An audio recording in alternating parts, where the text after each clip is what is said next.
po sa lahat. Magandang umaga. Ang sarap pong sumamba sa Panginoon. No? Ang sarap po sa pakiramdam na makapagpasalamat sa Diyos. No? Maibalik sa Panginoon yung papuri na tanging sa Kanya lamang. No? Grabe, sa buong linggo na tayo po'y sinamahan, pinagpala ng Diyos. Sigurado naman po ako na deserve ni Lord itong araw na to para mag-worship sa Kanya. Amen? Do you believe that God is so good? He is so faithful? No? And you are loved by God?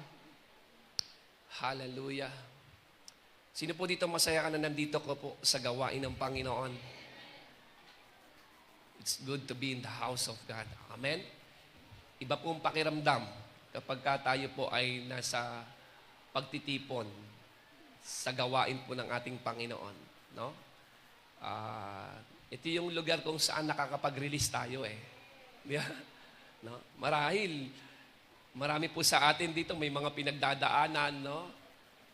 May mga problemang mabibigat na kinakaharap. Pero subok na sa tuwing pumupunta ka sa tahanan ng Diyos at binababa mo sa paanan ng Panginoon, sa presensya ng Panginoon, lahat ng bit-bit mo, dalahin mo, gumagaang yung kalooban mo. Amen?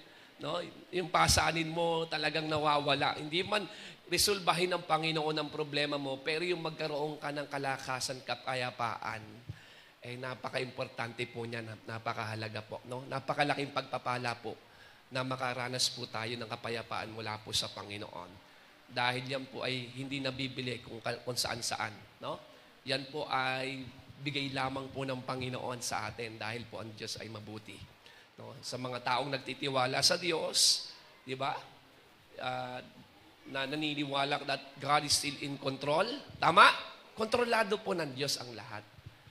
Okay? Hindi ko alam kung ano ang pasanin mo ngayon, pero gusto kong sabihin sa iyo na kontrolado ng Panginoon ang mga pangyayari sa buhay mo. Right? No? Kaya kapag nandito ka, i-enjoy mo lang yung presence ng Lord, yung word ni Lord, i-receive mo lang. Huwag mong hayaan ng kaaway ay tangayin niya yung isipan mo kung saan-saan. Diba?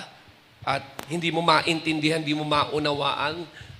Marami po sa atin, marami nang naisulat na mensahe, pero ilan naman kaya doon ang nai-apply na sa buhay. No? Kaya, pay attention po. Every time po na nandito na po tayo sa Word, okay, take it seriously. No? Mag-focus po tayo sa salita ng Panginoon. Bigyan po natin ng respeto at galang ang salita ng Diyos. Okay lang ba yan? No? Yung sa tuwing mag-aaral tayo ng Word of God, talagang yung respect natin sa Word ni Lord, ino-honor natin. Diba po, yung salita po ng Diyos sa ating mga buhay. Now, our topic for today, okay, I was praying this message po. Palagi ko pong tinatanong sa Panginoon kung ano po ba ang mensahe niya para po sa atin. Kaya, kung naobserbahan nyo, ay bihirang-bihira po tayo mag-series. Kasi po talagang hinihingi ko sa Panginoon kung ano talaga yung timely, relevant, no? Makaka-relate ang bawat isa. Okay? Na yung personal na message po ng Diyos po sa atin. Kasi hindi naman po tayo nandito para magpakatalino lang sa salita ng Diyos. Tama po ba doon? No? At the end of the day, God is in the business of changing lives. Yung buhay po natin ay mabago. No? At unti-unti natin maging kawangis ang ating Panginoong Jesucristo. Amen po ba doon? No? At ito po yung inimpress sa akin ng Lord nung ako po ay nananalangin. At ang mensaheng ito ay patungkol. Marahil ito po ay nane-neglect na po natin or nawawala na po sa ating kalooban, isipan, ay yung kondisyon at kalagayan ng ating pamilya at mahal sa buhay. No?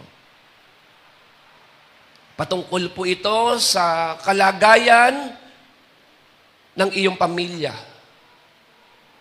Patungkol po ito sa kaligtasan ng iyong mga mahal sa buhay.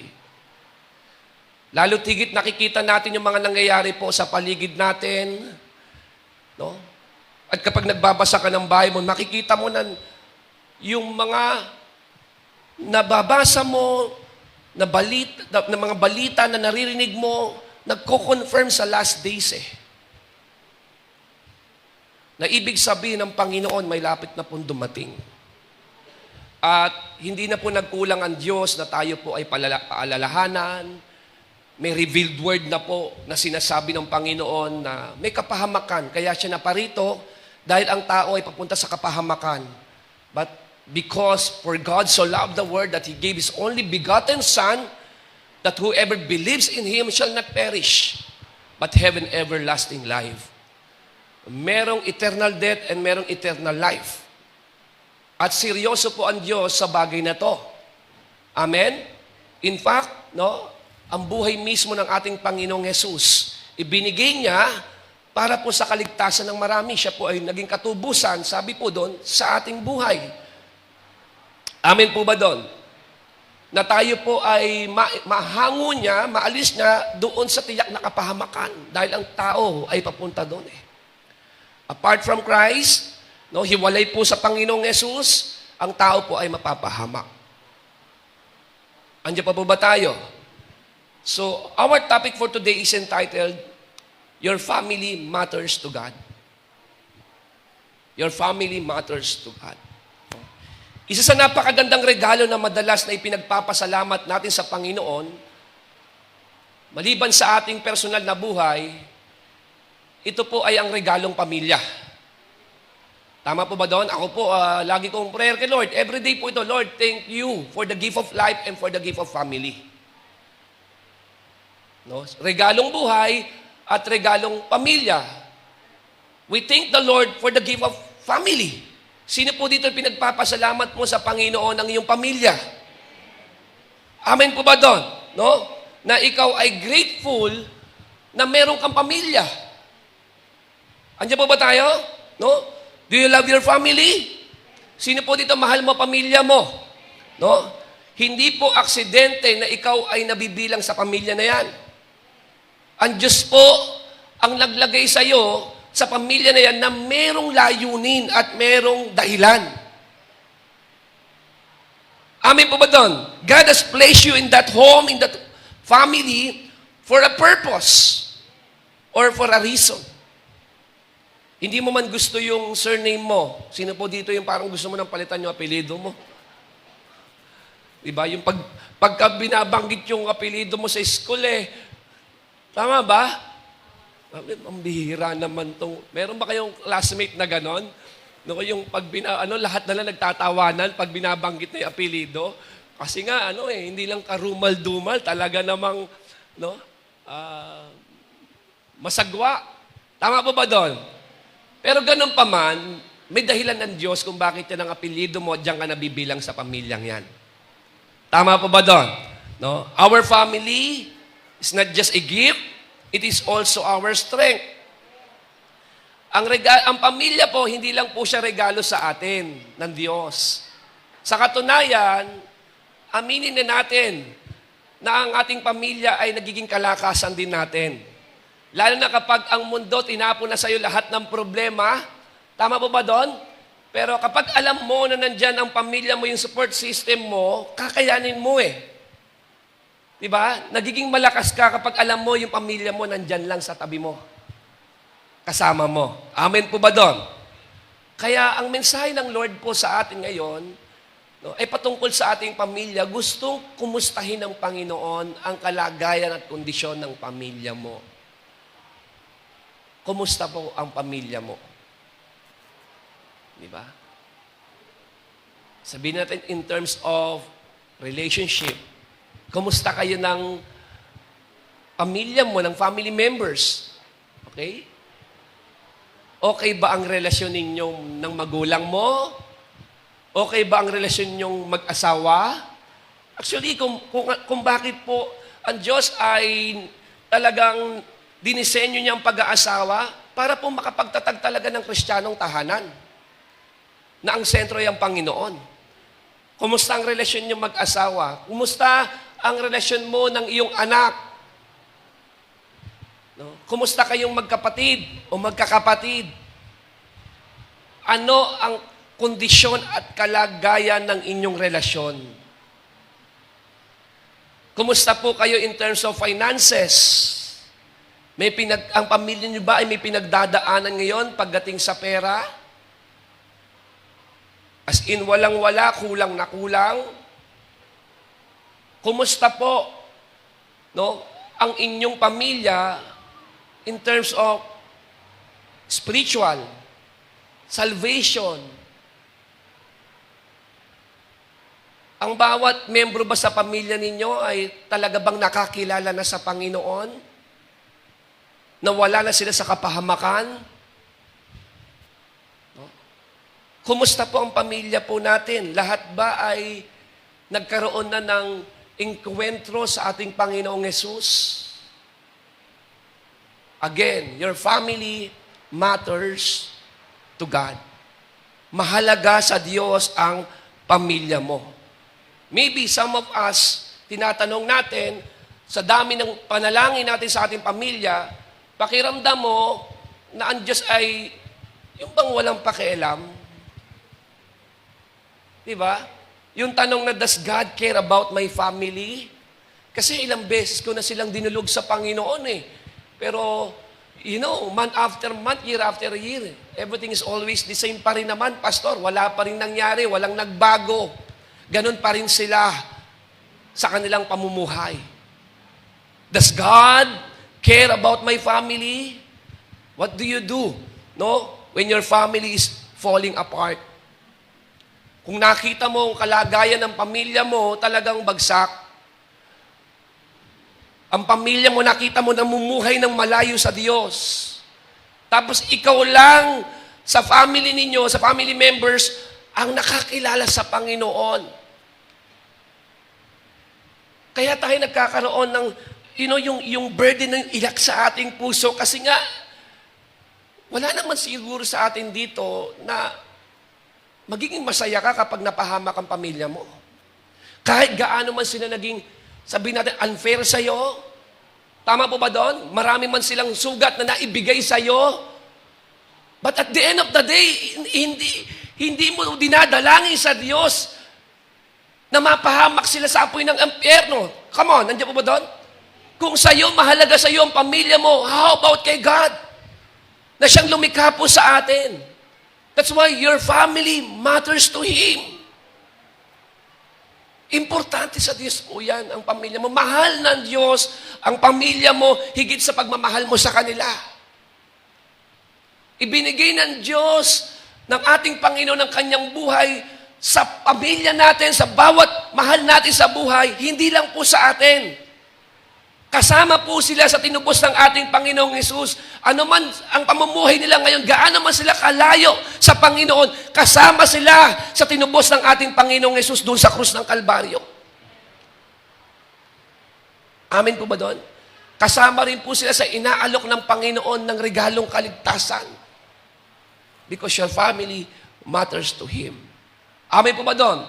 The Lord wants to save not just you, but your family members. Tandaan po natin, ang Diyos gusto niyang iligtas hindi lang ikaw, kundi gusto ring iligtas ng Diyos maging ang buong pamilya mo.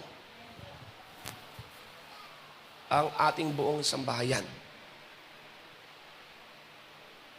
Amen po ba doon? And the Bible says, believe in the Lord Jesus Christ. In fact, no, si Paul, sinabi niya po ito sa jailer in Acts chapter 16, verse 31. You know that story, di ba? Si Paul at Silas, nandun po sa prison, sa dungeon. Di ba? Inaccuse sila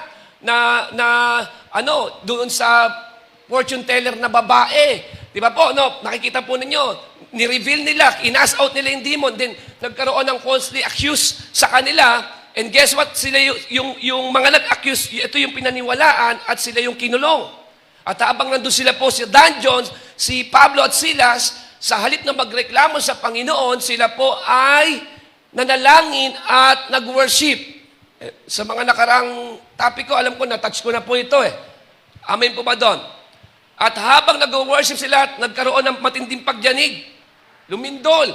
No? Talagang nayanig ang mga pundasyon, yung mga tanikala na talagang nabaklas at nakalaya ang mga preso, ang kulungan bumukas. At sa pag-aakala ng jailer, yung bantay, na yung mga bilanggo ay nakatakas. Of course, sa kanila kasi ang pataw doon, kapag ikaw yung naka-duty, natakasan ka ng bilanggo, buhay mo rin ang kapalit. So, kinuha niya na yung sword niya. Papatayin niya na yung sarili niya. Pero, yung papatayin niya na yung sarili niya, nagsalita si Paul. Sabi niya, nandito kami. Oo. And then, lumapit yung jailer, at ito pong sabi ni Paul po sa kanila. Sabi po dito, in Acts chapter 16, verse 31, it says, they replied, believe in the Lord Jesus. Believe. Yung pananampalataya at paniniwala mo kay Jesus, kapatid, puhunan mo yan sa kaligtasan ng pamilya mo. Believe, not behave, believe. Believe in the Lord Jesus and you will be saved. You and your household. Ikaw at ang buong sambahayan. Ang buong pamilya. Of course, siyempre, bawat membro ng pamilya ay kailangan ding manampalataya sa Panginoon. Amen po ba doon? Hindi naman ibig sabihin kapag ikaw ay nanampalataya ay automatic sila rin ay ligtas na. Kundi sila rin mismo kailangang manampalataya kay Jesus. Pero malaki na ang tsansa na ang pamilya ay maligtas dahil nakakilala ka. Andiyan po ba tayo? Kaya nga, sa sumunod na verse, ito po nangyari, no? Yung sa jailer po, in Acts chapter 16 verse 34, yan lang, sa sumunod. The jailer brought them into his house and set a meal before them. He was filled with joy because he had come to believe in God. Believe in God, ha? He had come to believe in God. He and his whole household nanampalataya rin. Nung nangaral sila, Pablo, sa pamilya ng jailer, nanampalataya din. Andiyan ba tayo? Kaya napaka-importante, mga kapatid, no? Yung pananampalataya natin sa Panginoong Hesus at maunawaan po natin na ang Diyos po, hindi lang ikaw yung gustong iligtas niya. Kundi gusto niya rin iligtas, iinkwentro ang buong mong pamilya. Andiyan ba tayo? No? Gustong iligtas ng Diyos ang magulang mo, ang mga kapatid mo, ang mga anak mo. Gusto silang iligtas ng Diyos. Marahil, bumitaw na tayo sa pananalangin para sa kanila. Marahil, pumupunta tayo sa church pero wala na yung puso natin para sa kanila. Pero simple lang pong mensahe ng Panginoon. Ikaw na nakaupo dyan, gustong sabihin sa'yo ng Diyos, gusto ko ring iligtas ang pamilya mo tulad ng ginawa niyang pagliligtas sa'yo. Anya po ba tayo? And once you believe on Jesus, in Jesus, no? Na kahit sila po ay nagpe-persecute sa'yo, no? Kahit sila po ay nagsasalita ng hindi maganda sa'yo, no? Tandaan po natin, ikaw na nanampalataya sa Panginoon ay tulad ng pintuang nagbukas para ang Panginoon ay makapasok sa pamilya mo. Andiyan ba tayo? Ikaw. Andiyan ba tayo? There's like an open door in your family because of you. An open door. Total, nakakilala ka na meron ng open door sa family mo na sila rin ay maligtas. Amen po ba doon? Hindi man nila maintindihan yung benefit po nito, yung blessing nito, kapatid. Maaaring pinagtatawanan ka nila sa pag-church mo, sa pagpunta mo sa gawain ng Panginoon, sa faith mo, pinipersecute ka nila. Pero sa totoo lang, kapatid, no, kung mauunawaan lang natin lahat at maging ang pamilya mo, na kahit pinipersecute ka, ang nangyari nung nakakilala ka, nagkaroon ng bukas na pintuan sa pamilya mo para ang Diyos ay malaya rin makakilos at iligtas sila. Yes, kahit pinagtatawanan kanila, merong pintuang nagbukas para din sa kanila. Kaya ay nakakilala yung jailer, maging yung kanyang buong sambahayan, nakakilala rin at nilaligtas. Because of the jailer. And God wants your family to be saved. Amen. Why? Because your family matters to Him. Amen. Po ba do? Andiyan po ba tayo? No? Na gusto rin silang bigyan ng Lord. Tulad mo, na nakapagsimula ka ng isang bagong buhay na kasama ang Panginoon. Nakalaya ka sa mga makamundong pamumuhay, sa anumang bisyo, sa mga gawa ng kaaway, pinalaya ka ng Panginoon, ganun din ang gustong gawin ng Diyos sa pamilya mo. Iniligtas ka niya, gusto rin ng Diyos na iligtas po sila at magkaroon din sila ng purpose at meaningful life. Amen po ba doon? No? And we see the same thing sa buhay po ni Noah at ng kanyang pamilya. Andiyan pa ba tayo? No? God said to Noah, "Come into the ark." Makikita natin yan. Alam niyo naman po istorya po ni Noah. Sino po dito alam niyo istorya ni Noah? Yung naghati ng dagat. Amen. Amen. Opo. Si Noah po yun. Si Noah. Okay. Si Noah. Ano po si Noah?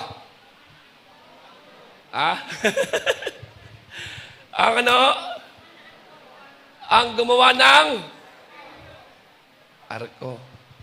Okay. Gumawa ng arko. Bakit siya gumawa ng arko? Magkakaroon ng malaking baha na lulupig sa sangkatauhan. Okay? Alam niyo po yon. Dahil sa sobrang sama na ng tao. Andiyan ba tayo? Now, ano nangyari po?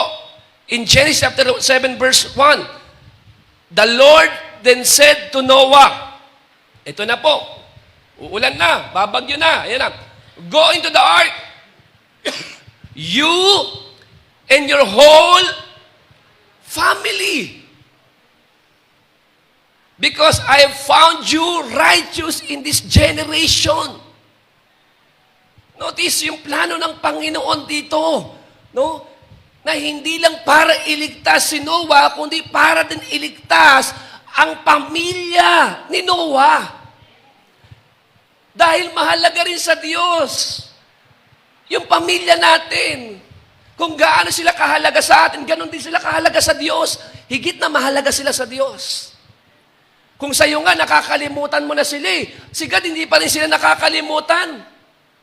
Di ba maaaring nagpunta ka rito para makareceive ka lang kay Lord personal.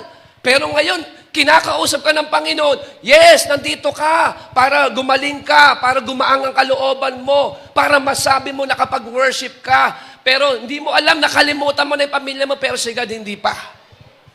Because your family matters to Him. Yung plano ng Diyos sa pagliligtas niya, hindi lang sa isang tao na tulad ni Noah, maging sa buong pamilya, sambahayan ni Noah. Tingnan niyo po ito, sinabi po dito ni God, no? Sabi diyan, notice, He says, because I found you. Singular. Singular po yan, tama? I found you righteous in this generation. Amen po ba doon?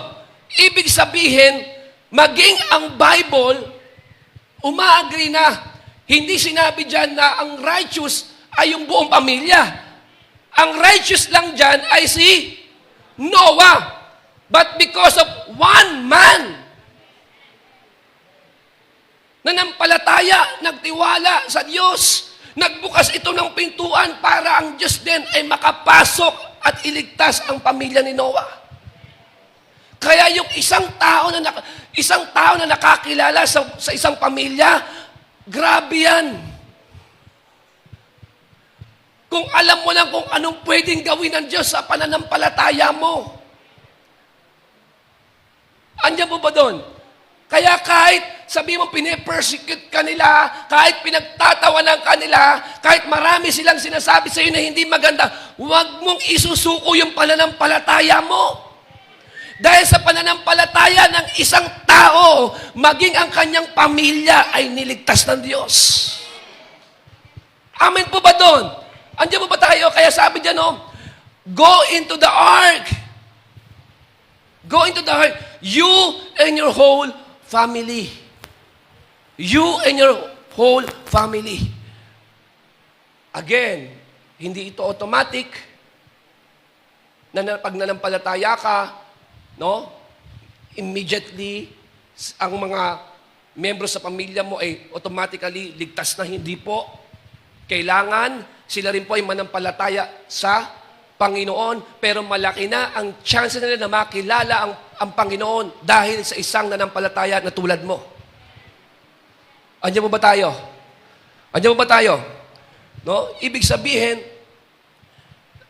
madali lang po yung mensahe ng Panginoon unawain eh.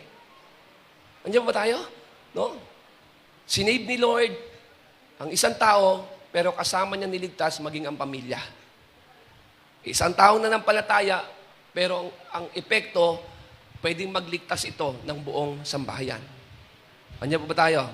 No? And nais ng Panginoon na gumawa pa ng mga dakilang bagay sa pamilya mo. Nais ng Panginoon na hindi lang basta iligtas, kundi i-restore ng Diyos ang mga relasyon na nasira. Nais din ng Panginoon na iligtas, no? Hindi lang ikaw. Pansinin mo, ako isa sa napansin ko, sa buong pamilya, hindi naman lahat bagsak eh. Palaging merong isa sa kapatid mo nakakaangat, diba? Kasi, kung mag-ooperate lang sana ang pamilya sa pag-ibig na mula sa Panginoon, walang pamilya magsasuffer eh. Tama ba doon? Kasi si Lord, just siya eh. Binibless niya. Kaya lang, yun nga lang, dahil sa sirang relasyon, diba, pinagpala ni Lord isang membro sa pamilya, yung isang membro na walang pakailam, insensitive sa mga pangangailangan ng pamilya, ng magulang, come on, nandiyan ba tayo? Kaya tuloy, nagkakaroon ng matinding problema. Nagsasuffer yung family. Amen? Andiyan po ba tayo? Kaya nga sabi ko sa inyo kanina okay lang sana na na batuhin ka ng mundo ng maraming problema. Basta alam mo, nandiyan yung pamilya mo, kakayanin mo eh. Kaya lang, ang masakit, paano kapag ang problema nanggaling sa pamilya? Totoo po yan. Yung bigat na meron ka ngayon, pamilya mo eh. Are you with me? Yung dinadala mo ngayon, pamilya mo eh. Yun eh. Tama po ba? Okay sana kung maraming problema dumating man sa iyo, basta nandyan sila, makakayanan eh. Kaya lang kapag hindi okay ang relasyon, pamilya mo yung problema mo, kahit isang problema lang, gusto mo lang sumuko. Tama po ba? Kaya ang Diyos, ang mensahe niya po sa atin dito, yung tingnan mo rin kung paano tinitingnan ng Diyos yung pamilya mo. Yung habag ng Diyos sa family members ng family mo. Magkaroon ka rin ng puso. Kung si Lord gusto silang abutin, kung si Lord gusto rin silang iligtas, sana ganoon din po ang puso po natin. Lalo sa mga miyembro ng ating pamilya na malayo pa sa Panginoon. Nasa halip na kamuhian mo, ikaw na nakakilala sa Panginoon, ikaw yung magparanas ng pag-ibig sa kanila. Ikaw yung nakaunawa ng katotohanan, ikaw yung magbigay ng katotohanan sa kanila. Diba? Ayun na nga madilim na nga yung pamilya mo, nandun sa madilim kalagayan na kondisyon. Kung magdidilim ka pa, talagang magsasuffer yan. Tama? Pero kahit gaano man kadilim yan, basta nandiyan ka na nagliliwanag ka dyan, may hope pa rin eh. Palaging merong hope kahit sa maliit na liwanag. Andiyan mo ba tayo? Pero kung ititreat mo sila tulad din ng taong hindi nakakilala, yun niya, yung pintuan mananatiling nakasarado. Bakit? Kasi, paano sila kikilala sa Diyos na pinapakilala mo kung hindi naman nila nakita yung epekto ng Diyos sa buhay mo? Tama po ba doon? Paano mo sila i-convince na ang Diyos ay mabuti kung ikaw ay naging masama sa kanila? Kaya sabi ni Jesus, love one another in the same way that I have loved you. Mahalin mo pamilya mo, yes. That is a command. It is a command. Ibig sabihin, sabi ni Lord, if you love me, you will do my commandments. You will obey me. Tama po ba doon?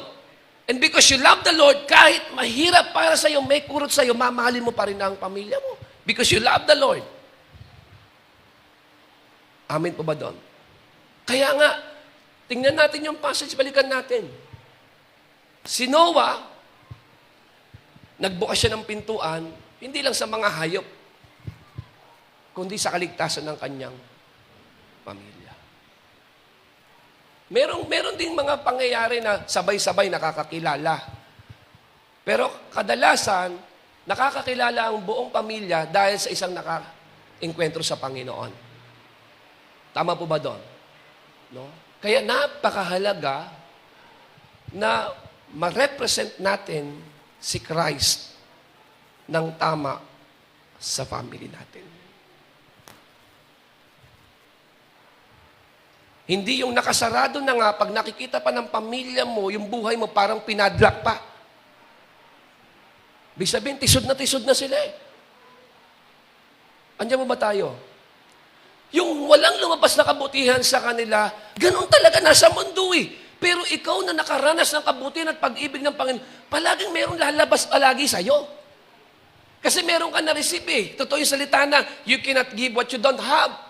Nang tanong ko, hindi mo ba na-receive? Hindi ka ba nagkaroon ng habag, biyaya, pag-ibig at kapatawaran mula sa Panginoon?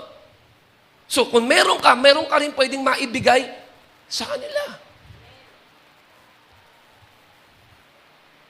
Andiyan mo ba tayo? Kasi siguro po, yung iba sa atin, ang tagal mo nang pinagpanalangin yung pamilya mo na makakilala sa Panginoon, umatin ng church, pero nung isang beses, dalawang beses umatin ng church, ngayon parang baliwala na sa'yo. Kasi ang goal mo lang, dalhin lang sila sa church, hindi makapagpatuloy sa Panginoong Jesus. Amen po ba doon? Ginawa mo yung simbahan nagliligtas. Hindi po nagliligtas ang simbahan. Ang pastor ay hindi nagliligtas. Ang nagliligtas po, Panginoong Yesus po. Amen? And guess what? Nung nakikita mo na matagal mo nang pinalangin, nung umatin sa church, hindi mo na nakikita ngayon yung pamilya mo, parang wala na lang sa'yo. Okay lang sa'yo kahit di na sila kasama mo. Kasi inisip mo na, dala ko naman na sila sa church eh. Nakaatin naman na sila. Pero ang goal hindi lang madala sa simbahan, kundi magtuloy sila sa kanilang pananampalataya sa Panginoong Yesus.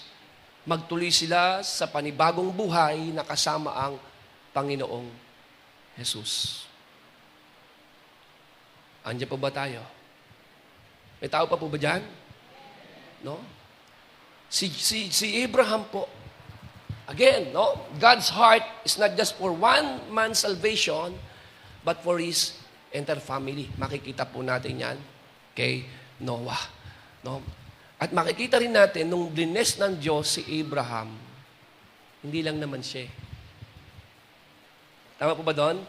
Sabi ni God, I will bless you, you and your seed.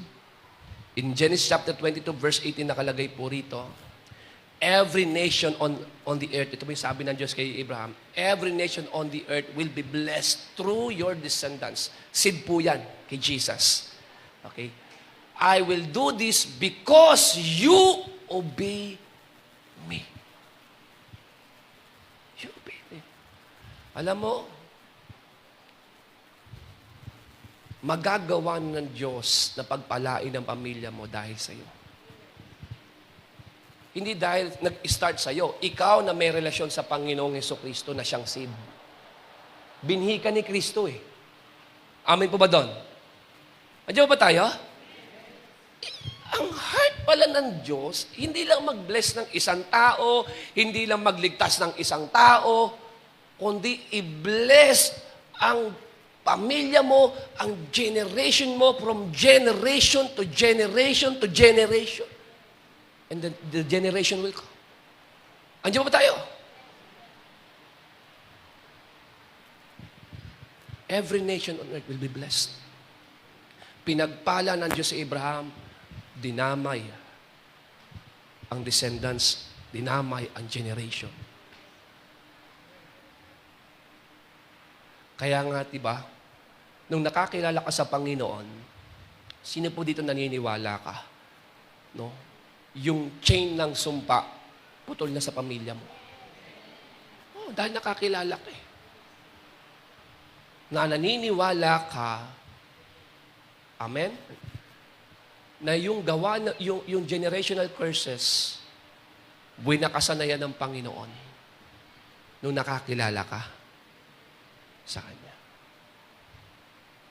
Kaya wag kayong, oo sa, anong sakit mo?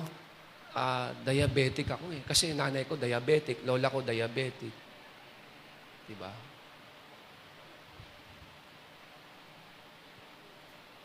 Ano ba lagi kinakain nyo? Puro candy? Tapos na yon. Nung bless ka ng Panginoon, ng Diyos, ikaw na nakakilala, tapos na sa generation mo yon. Tama? Kaya lang, sabi nga bakit ganun? Meron din akong high blood. Nanay ko, according to your faith, let it be done to you. Pinaniniwalaan mo eh. Pero kung paniwalaan mo talaga na putol na ang general curses sa'yo, wala na yan. Walang foothold ang kaaway sa'yo. No? Yung pamilya ko para kay Jesus. Hindi ko ibibigay ang pamilya ko. Yes, nasaktan nila ako. Marami akong sugat na nakakuha sa kanila, pero hindi ko ibibigay sa kaaway ang pamilya ko.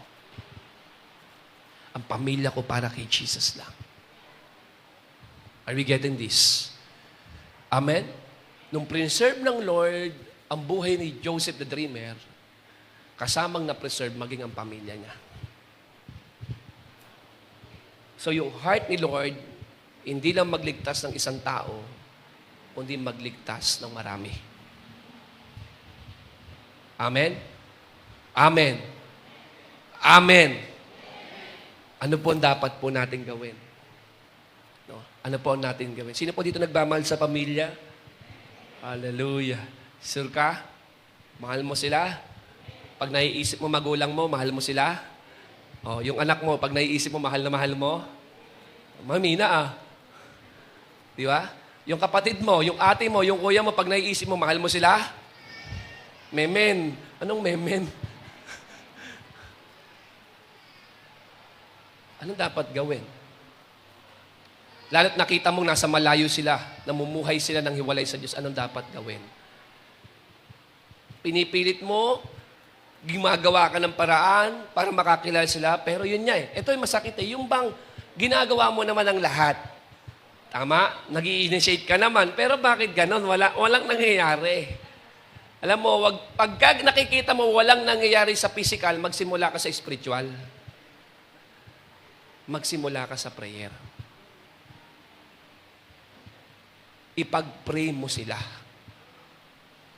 Ang tanong dito, kailan mo huling iniyak at niluhod sa Panginoon ang pamilya mo? Kailan? Umiiyak ka sa pagpapala sa pera, material, pero kailan mo hiningi at iniyak kay Lord? Niluhod sa Panginoon. Naggalawan ng Diyos, iligtas ng Diyos ang pamilya mo. Kailan ka huling umiyak para sa kanila? Sa tuwing nakikita mo yung pamilya mo, ang layo-layo sa Panginoon, ikaw na-enjoy mo yung purposeful life, yung meaningful life, life with Jesus. Amen? And guess what? Nakikita mo, punong-puno ng bisyo, immoralidad, grabe yung kultura sa loob ng tahanan. Yes, pinipilit mong wag mag-stay sa bahay, pero yun nga, kesa iwasan mo, ang tinatanong ka ng Lord, ikaw na nakakilala sa Kanya. Ikaw na nagsasabi kanina na mahal mo pamilya mo. Kailan mo huli silang idinalangin, iniyak, iniluhod sa Diyos? Na sinabi mo kay Lord, Lord, iligtas mo po sila, mapapahamak po, magulang ko, mga kapatid ko, anak ko. Iligtas mo po sila. Hindi ko po kaya, pero kaya mo po. Anumang kaparaanan, Panginoon, tawagin niyo po sila. Are we getting this? Maybe, many of us, nandito tayo, pero pag nagpe-pray tayo, personal, sabi ng Panginoon, idamay mo naman sa prayer mo yung family mo. Kasi hindi lang naman ikaw ang gusto kong i-promote, hindi lang naman ikaw ang gusto kong pagpalain, hindi lang naman ikaw ang gusto kong iligtas, maging sila rin. God is in the business of saving our families. Amen? Pray for them na magkaroon ng encounter sa Panginoon. Hindi mo sila tinawag, as the Lord na gumawa ng paraan, ng daan, para ma-enkwentro nila. Dalawa namang kaparaanan ng Panginoon, tama? Hindi ka matawag sa heart to heart. Kaya kang tawagin ng Diyos sa mga pangyayari. Pag nagmamatigas ka pa, patataasin niya pa yung hit ng problema mo. Talagang pasusukuin ka niya. Not just to harm you, but the Lord wants to save you. Kaya nga pansinin mo, yung katabi mo na yan, ang naging turning point niyan, pagiging broken eh.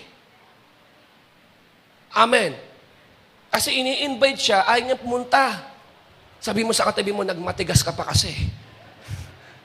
Hindi ka na dapat dumaan dyan eh. Tama? Hindi ka na dapat dumaan dyan. Pero yun niya, hindi ka nakinig sa taong nangaral, tatawagin ka ng Diyos sa mga pangyayari. Pero paano gagalawan ng Diyos ang pamilya mo kung ikaw ayaw mo na, sinuko mo na sila? Amen po ba doon?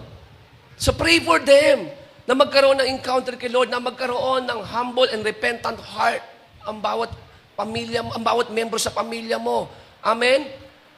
At mag-pray ka, hindi lang para sa kaligtasan nila, mag-pray ka, pray and ask the Lord na mag-open siya ng door para sa'yo. Isang bagay na pinagpipray mo, Lord, iligtas mo pamilya ko, okay, tama naman, maganda po yun. Iniyak mo sila sa Panginoon. Pero isa rin dapat sa ipag-pray mo, Lord, bigyan mo ko ng open door kung paano po ma-share ka sa kanila. Tama po ba doon? Lord, bigyan mo ako ng talagang yung mako-corner ko sila, Lord God, at sasabihin ko sa kanila, Lord, yung kabutihan mo na ginawa mo sa buhay ko. Kaya nga, napaka-importante ng buhay mo eh. Andiyan pa ba tayo? No? Mag-pray ka kay Lord. Lalo tigit yung bigyan ka ni Lord ng compassionate heart. Andiyan pa ba tayo? Ano ibig sabihin na, Lord, pwede mo ba akong bigyan ng mata na makita ko yung tunay na kondisyon ng pamilya ko? Makita ko yung kanilang bagsak na kalagayan. Kasi maaari sa atin, working dito, nag-work ka, inanda ng magulang mo, ang bait-bait ng magulang mo, di ba? Pero alam mo yon, mapapahamak sila eh. Mapapahamak. Andiyan ba tayo? Alis ka. Di ba? Hindi mo alam, yung anak mo, pwedeng ma-disgrasya yan. Hindi mo hawak buhay niyan. Yung pang makita mo, hingin mo kay Lord na bigyan ka ng mata, na makita mo yung tunay na kalagayan at kondisyon ng pamilya mo, na anytime ng kamatayan, pwedeng dumating kahit kanino at ang kapahamakan ay tiyak. Huwag mo sabihin na malakas pa yung magulang mo, huwag mo sabihin na malakas pa yung anak mo, hindi mo hawak ang buhay nila. Hindi mo hawak. Ipag-pray mo kay Lord, hindi ka lang magkaroon ng mata na makita yung tunay nilang kalagayan, kundi ipag-pray mo rin kay Lord yung magkaroon ka ng tenga na marinig mo yung kanilang pagdurusa. Yung pag-iyak nila. Sa sobrang hirap at bigat ng buhay, makita mo yung kalunos-lunos na kalagayan ng pamilya mo. Ang bagsak na kalagayan, hindi lang to yung kawalan ng pera. Yung bagsak na kalagayan, yung pamilyang napakagulo. Andiyan po ba tayo? Yung pag nandun ka sa loob ng tahanan, parang gusto mo na maglaho. Pero hindi mo alam kahit nandyan ang gulo-gulo, baka mamaya yung nanay mo umiiyak yan, pagod na pagod na. Maaari yung kapatid mo, yung ate mo umiiyak, kuya mo umiiyak, pagod na pagod na. Pero hindi mo narinig yung kanilang pagtangis. Andiyan ba tayo?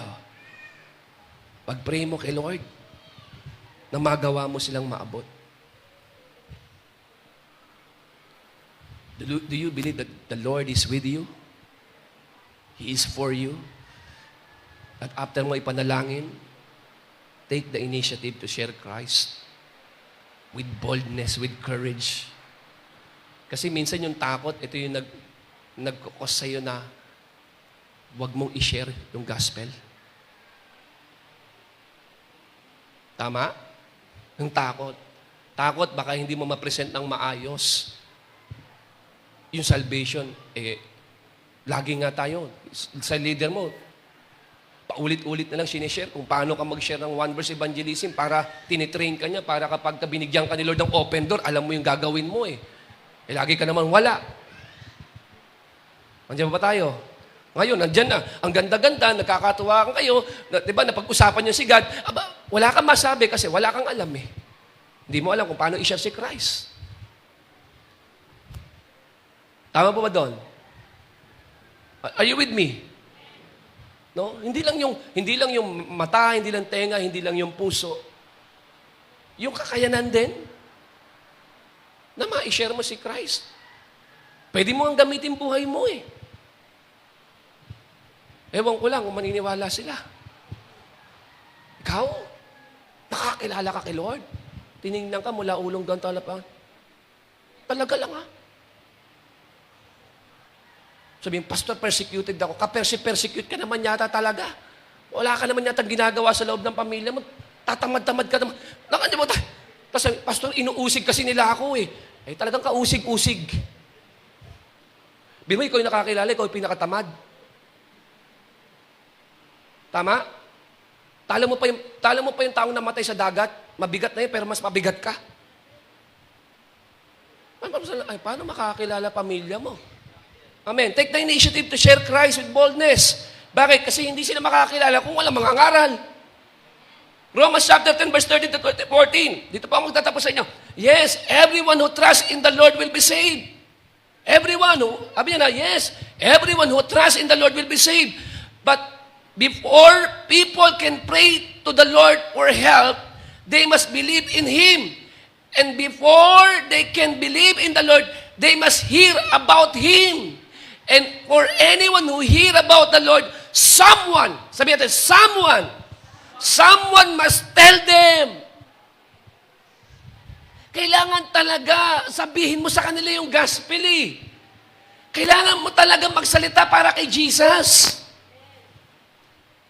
Sa panahon ngayon na talagang ang dami ng kaguluhan, tapos si Lord nag-o-offer siya ng kapayapaan.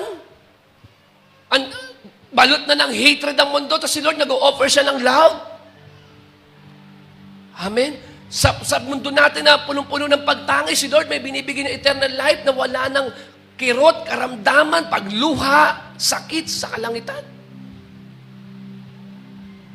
At ito matindi.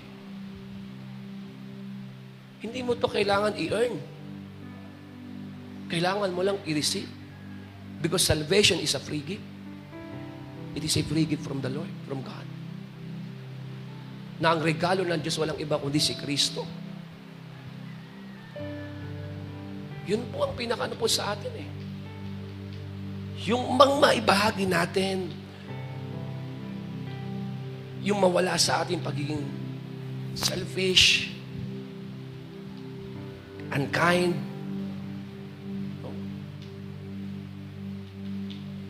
pagiging maramot, yan po yung pagiging self-centered. Ano po niyan? Ikaw mismo, mag-share ka. And after you pray, you share, And then, you act. Act. Reach out intentionally and live for Jesus. Live like Jesus. Mamuhay. Mamuhay. Alam mo yung behavior mo, yung character mo, sa loob ng pamilya, napaka-importante niyan para sa kaligtasan nila. Yung pagiging mabilis at matagal nila na makakilala sa Panginoon, amin natin, nakadepende yun sa pag-uugali mo sa loob ng tahanan. Yes. Tama, mali. May mga miyembro sa pamilya, ang bilis nilang makakilala sa Panginoon. Kasi na-convince sila sa ginawa ng Diyos sa buhay mo. Dati hindi ka naman dumadalaw sa kanila, ngayon dumadalaw ka na. Dati makasarili ka, pero ngayon nagsishare ka na. Dati wala kang ginagawa, tatamad-tamad ka, pero ngayon may ginagawa ka na. Anya ba tayo? Kaya kahit maging sa mga kabataan, ay nako. Paghugas mo pa lang ng plato, salvation na yan. Gospel na yan sa magulang mo. Oh, bakit? Because since birth, hindi ka humawak ng plato para maghugas eh. Kasi nakakilala ka sa Panginoon, sabi mo, maitabi mo. Ako na. Ay, grabe yun. Magpapatira pa talaga ang magulang mo sa Panginoon. Sabi niya, Lord, have mercy on me. Grabe, miracle yun. Sino akalain? Tama? Na ikaw na kilala ka ng magulang mo na napakaramot mong anak, tapos bigla kang magdadala sa magulang mo na, may grocery? Sa amin to, anak. Yes, ma. Bless tayo ng Lord eh. Hallelujah. Talagang kahit unbeliever, mapapahalaluya eh. Talagang parang voicing yan, it's a miracle. No, Father?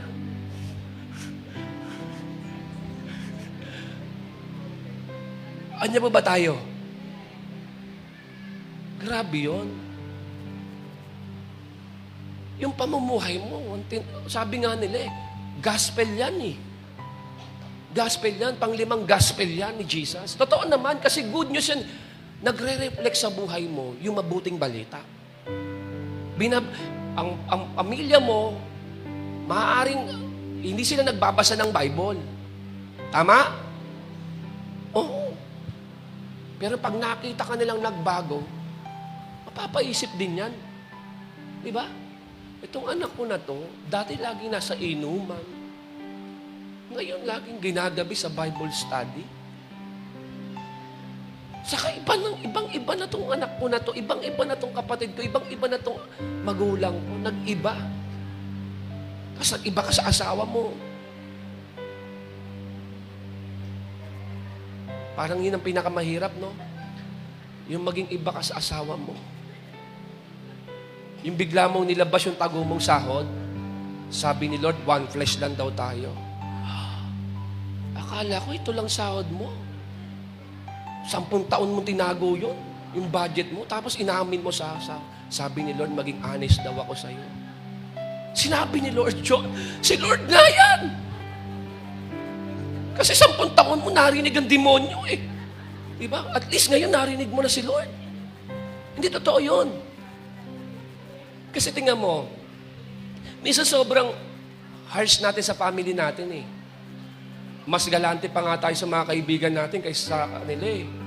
Pero paniwalaan mo to, maniwala ka dito, pag namatay ka, hindi kayo paglilibing ng kaibigan mo, hindi kita paglilibing, hindi ka paglilibing ng simbahan. Pamilya mo rin maglilibing sa iyo eh. Oh. Pag namatay ka, sa kanila ka rin babalik eh. Tama po ba doon? Sila rin magbuburol sa iyo. Kung sa kanila ka galing nung pinanganak ka, sila rin, sa kanila ka rin babalik. Pag namatay ka, alalahanin ka lang namin na mga kaibigan mo, mabuti kang tao. Pero magluluksa, ang maglalamay, magbuburol, maglilibing, pamilya mo yan eh. Tapos yung pamilya mo, yung pa yung sobrang kinakamuhian mo. Tama? Sa totoo lang, hindi ka naman pinag-aral ng kaibigan mo eh. Di ba? Hindi ka naman pinag-aral ng simbahan kahit gustong-gusto mo tumira na sa loob ng church. Would you imagine mula pagkabata ka, nung yung nag-aral ka, kumakain ka, nagda-diaper ka, hindi mo nga nakita kung paano naghirap yung magulang mo, ibigay lang yung pangangailangan mo eh. Tapos nakaranas ka na ng konting blessing, kala mo, wala na silang halaga sa'yo. Nandiyan ba tayo? Tama? Kaya makikita mo yung anak, posturadong-posturado, tapos yung nanay, kawawang-kawawa. Masasabi mo, salbahing anak naman to. Tama, mali. Tapos ikaw, posturado ka sa church, grabe, pagka tinignan yung bag mo, talagang branded, yung damit mo branded, tapos yung nanay mo, iboto. Puro iboto. Hindi na natapos kakaboto. Minsan na nagsuot pa sa church, tandway. Ano ba't? Ikaw, hindi totoo, hindi magiging kawawa yan. Kung natutunan lang natin tayo nakakilala sa Panginoon, magmahal tulad ni Kristo. Kung mamumuhay lang tayo tulad ng, kung paano namuhay ang Panginoon, grabe. Siguro, come on, let's be honest. Siguro, kung nag-behave ka lang talaga ng pagiging Kristiyano sa loob ng tahan, siguro matagal mo nang kasama pamilya mo eh. Amen. Kasi si Noah, yung ano siya kay God, sumunod kagad siya. Obedient si Noah eh.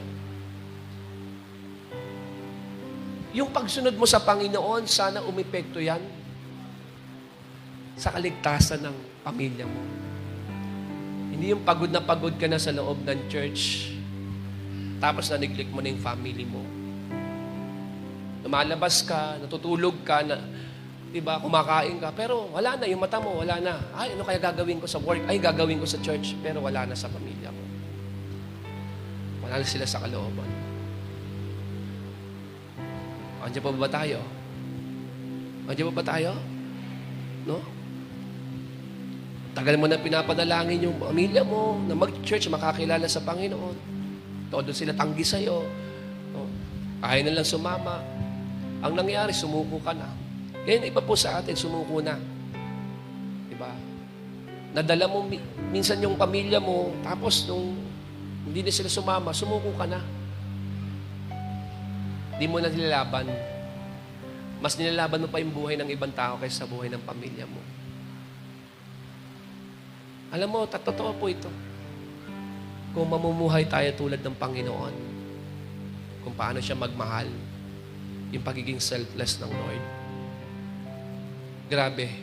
Babanggitin mo pa lang yung John 3:16 na born again na yung pamilya mo. Ma, John, hallelujah, in Jesus' name. Hindi, ito pa lang yung John 3:16, ma. Hindi, sa totoo lang, mula nung nakita kita nagbago, sinasabi ko sa sarili ko, hinihintay na lang kita na invite mo ko eh. Kasi baka mamaya ni-ready na sila ng Panginoon. Diba? Kaya sabi mo sa katabi mo, mag-ayos ka na ng buhay. Sabi mo sa katabi mo, sa'yo magmumula. Ikaw ang gagamitin ng Panginoon. Oh, open door ka. Open door. Nakakilala yung jailer, nakakilala yung pamilya. Blines ng Diyos si Abraham, blines din ng Diyos yung generation ni Abraham. Ganon ang heart ng Lord. Hindi para magligtas ng isa, kundi magligtas ng marami, especially mga mahal natin sa buhay. Kaya ngayon, sabi ko, Lord, itong mensahe na to, kung bakit ito yung gusto mong iparating, siguro, pumapasok na tayo sa loob ng simbahan, pero hindi na tayo conscious, wala na tayong kamalayan, wala na yung heart natin sa family natin. Minsan, na-invite mo, pero parang wala na rin eh. Yung nag-one more soul tayo, yes, napunta ko. Tapos ayaw mo na, na-hit ko na yung goal. Hindi, wala pa sila eh. Hindi natin alam kung talagang tinanggap nila si Jesus. Pwede ba tayong lahat tumayo at sa pagkakataong ito, ipag-pray natin yung pamilya natin. Yes. Kung wala ka mang makitang maganda, at least sa'yo meron. Sa'yo magmumula yung restoration. Tama? sa'yo magmumula para i-bless ng Lord maging yung family mo. Pinagpala ka ng Panginoon, niligtas ka ng Panginoon, pinalaya ka ng Panginoon, hayaan mo si Lord. Naabutin niya rin yung pamilya at mahal mo sa buhay. Muli mo silang idalangin. Muli mo silang idalangin.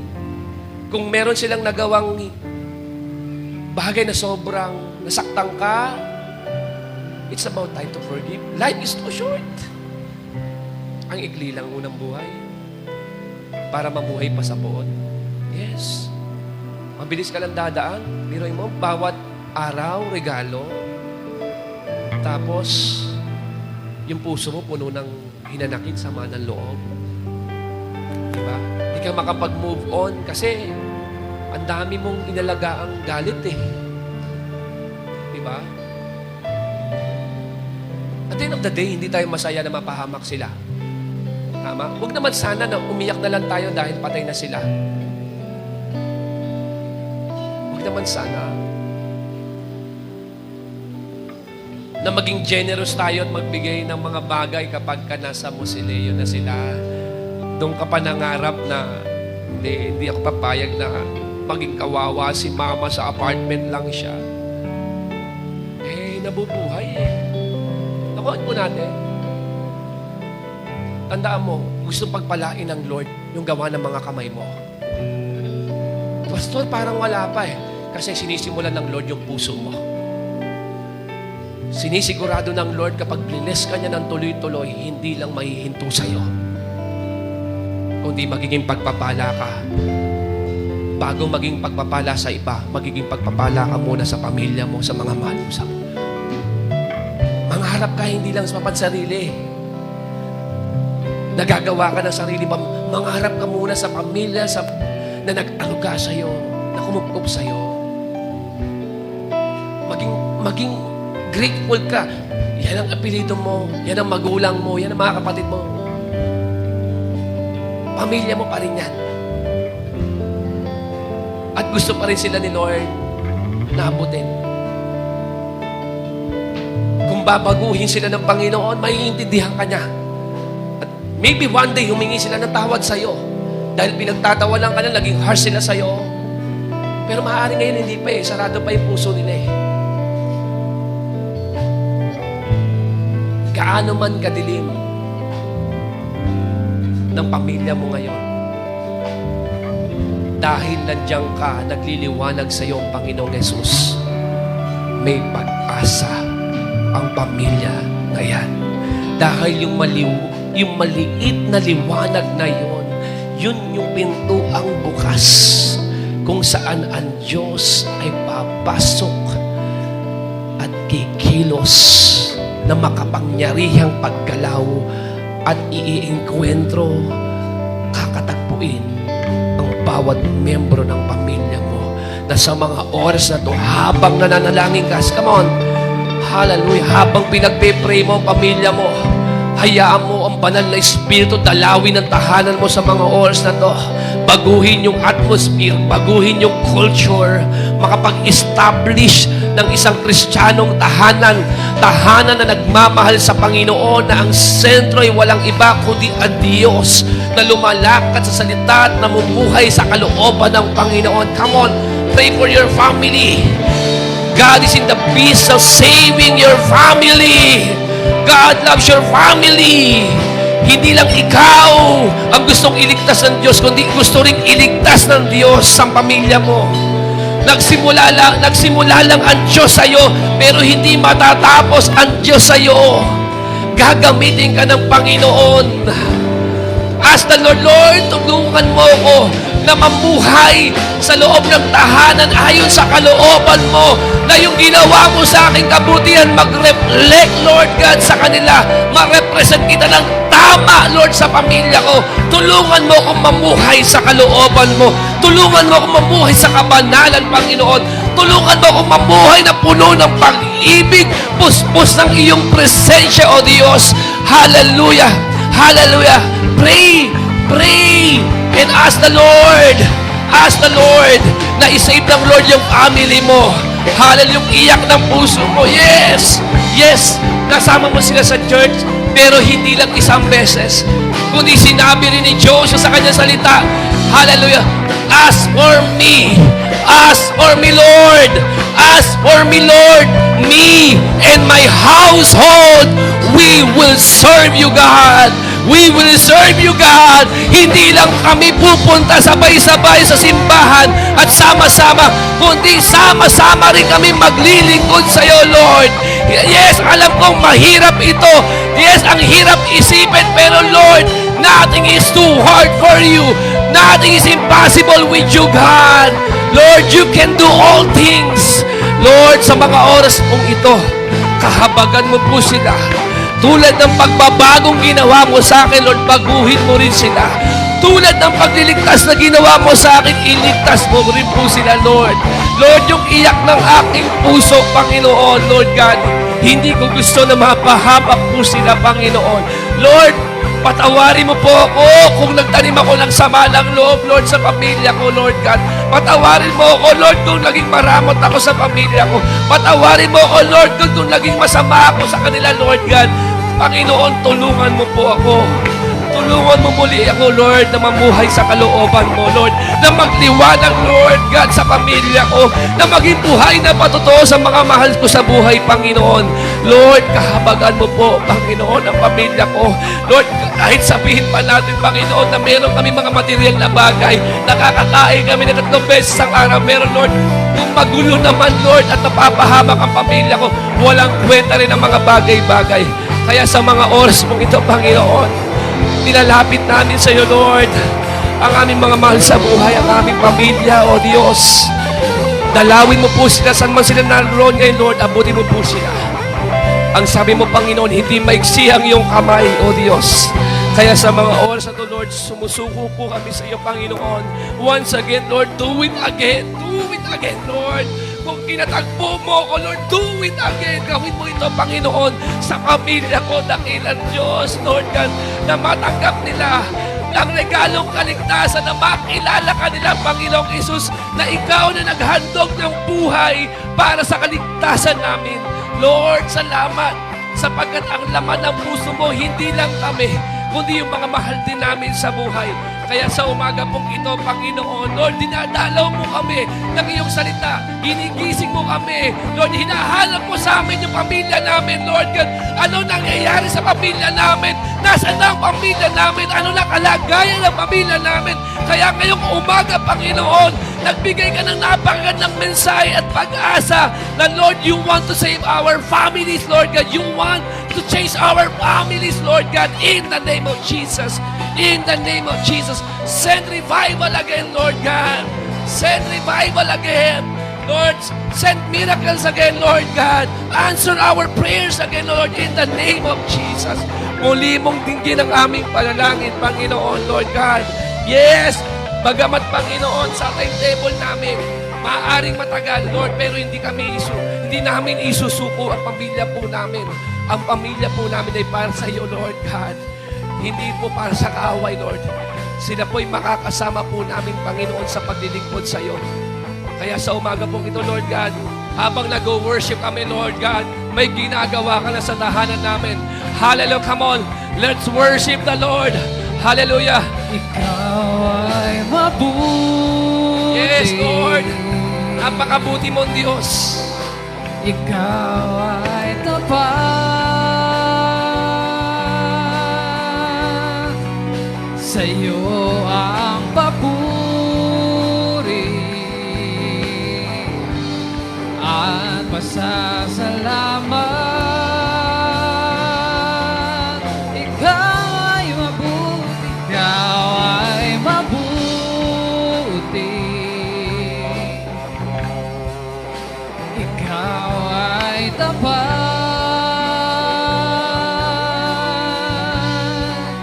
Sa'yo ang papuri at pasasalamat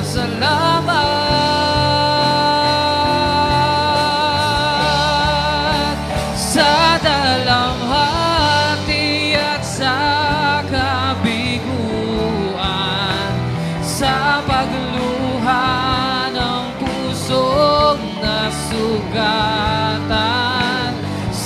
pagsubok na iyong pinahintulutan. Salamat, Panginoon, sa katugunan sa aking dalangin, sa kalakasan sa iyong nanggagaling, sa pagtuturo at pagtutuwid mo sa akin. Salamat, Panginoon, sa dalamhan.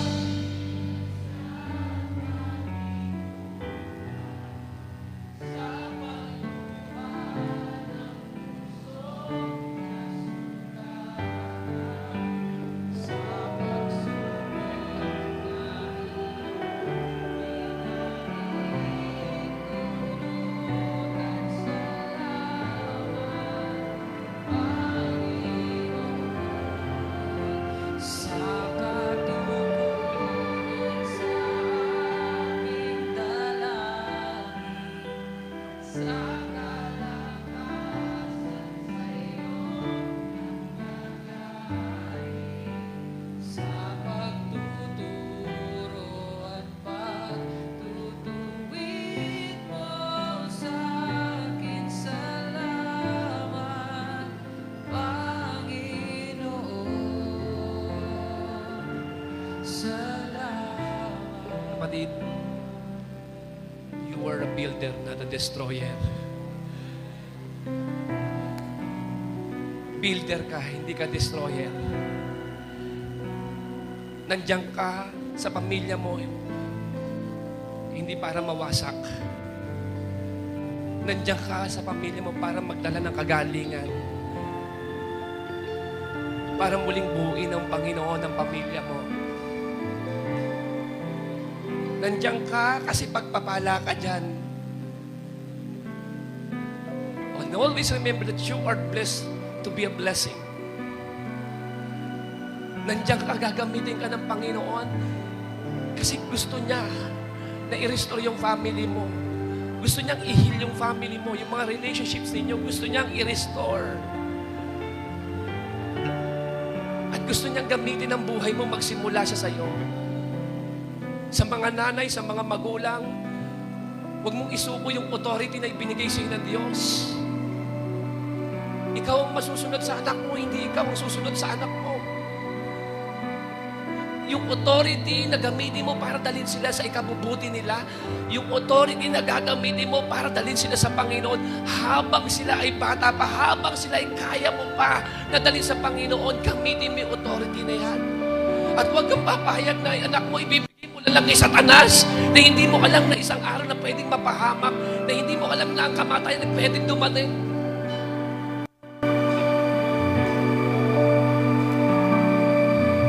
Bawat magulang ay binigyan ng Diyos ng authority na palakihin ang kanyang mga anak na naaayon sa kalooban ng Diyos. Hindi babaliktad ang mundo na ang mga tao ngayon, na ang mga magulang na ngayon ay takot na sa kanilang mga anak. Wala na silang magawa sa sinasabi, sa desisyon ng kanilang mga anak. Kapatid, i-challenge nila yung authority na binigay sa'yo ng Lord, pero wag mong isusuko, ilaban mo sila sa Panginoon. Dahil ang anak mo na yan, hindi yan para kay Satanas, hindi mo yan binibigay kay Satanas. Para yan kay Jesus. Para yan kay Jesus. Recover your authority. Recover your authority. Na hanggat ikaw yung nanay, hanggat ikaw yung tatay, gamitin mo yung authority na yan. Gamitin mo authority na yan. At sa mga kabataan na nandito, yung buhay mo sa loob ng tahanan, yung behavior mo sa loob ng tahanan, napakahalaga. Napaka-importante. Napaka-powerful. Yung testimony na meron ka, yan yung testimony na gustong sirain ng kaaway. The devil wants to destroy your testimony and bind you with guilt and fear. Kaya mula ngayon, yes, yun na nga eh. Sa simbahan natin, ang dami ng broken families, pero kayang i-restore ng Lord yan. Kayang gumawa uli ang Diyos ng bago sa atin. Come on. Kaya ng Diyos. Kaya ng Diyos. May magagawa ang Diyos. May magagawa ang Diyos. At ipagamit mo sa Panginoon yung buhay mo. Ipagamit mo lang sa Panginoon yung buhay mo. At tingnan mo kung paano gagalaw ang Diyos sa pamilya mo. Tingnan mo. Una mo munang ibigay yung sarili mo sa Panginoon, kapatid. Sa oras na to, unahin mo munang seryosohin ng Diyos. Kasi kung nakikita nila sa iyo na hindi ka seryoso sa relasyon mo sa Panginoon, hindi rin sila magiging seryoso sa Panginoon. Kung nakikita ng pamilya mo na hindi una si Lord sa iyo, hindi rin magiging una si Lord sa kanila. Kung nakikita nila na madali mo lang isuko yung relasyon mo sa Panginoon, yung pananampalataya mo sa Panginoon, magiging madali rin yun para sa kanila. Kailangan nilang makita na yung relasyon na meron ka sa Diyos, ang pinakamahalagang relasyon na meron ka, na hanggang sa dulo ng iyong hininga, ilalaban mo at hindi mo isusuko ito. Love the Lord with all your heart. That's the first commandment. We are mandated to love the Lord with all our hearts, soul, and mind, strength. And love your neighbor, love one another. The Lord wants to bless you. Hallelujah. Marami pong salamat, Panginoon, sa umaga pong ito, sa pangungusap mo, sa salita mo, sa pagkilos mo, sa presensya mo. Banal na Espiritu, salamat po. Salamat po ng maraming. Ikaw lamang po ang maparangalan sa lahat ng ito. Purihin ka, Ama, sa pangalan mo, Jesus. Amen.